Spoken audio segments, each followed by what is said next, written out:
A federal lawsuit has been filed against United Launch Alliance. 5 Decatur-based employees say they were discriminated against when they asked to be exempt from the company's COVID-19 vaccine mandate.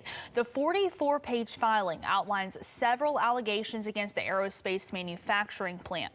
News 19's investigative reporter Dallas Parker joins us in studio with the details of that suit. Dallas? That's right, Madison. News 19 was on the ground when a number of ULA employees took to the streets in protest of the company's mandate. Now at least one of those individuals is at the forefront of a class action suit against the Decatur-based plant. News 19 took a look at that lawsuit, and here's what we found.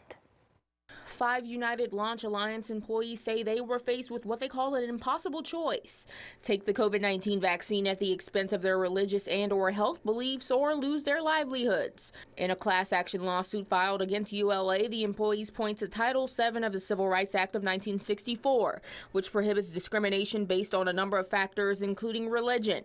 They also point to Alabama's newly minted law prohibiting employers from requiring COVID-19 vaccines if an employee objects for religious or medical reasons. According to the filing, Hunter Krager, one of the plaintiffs, was suspended from ULA on October 27th. Krager protested the vaccine mandate outside of the plant just days before. For something that has nothing to do with my merit, or they're firing me.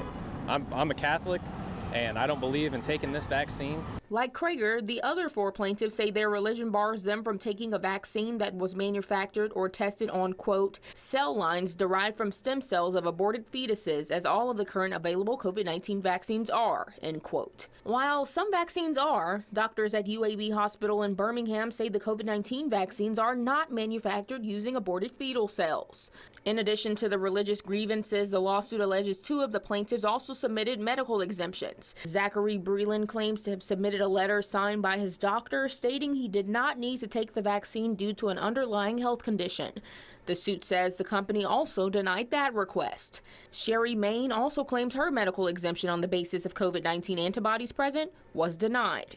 The group is asking for a number of things, including back pay, reinstatement, damages, and attorney's fees to be paid. Alabama's law restricting employers from requiring the vaccine if an employee claims a religious or medical exemption went into effect on November 5th. That's days after October 29th, the day the ULA employee said the company told them they must take the vaccine or they would have been deemed to have voluntarily resigned.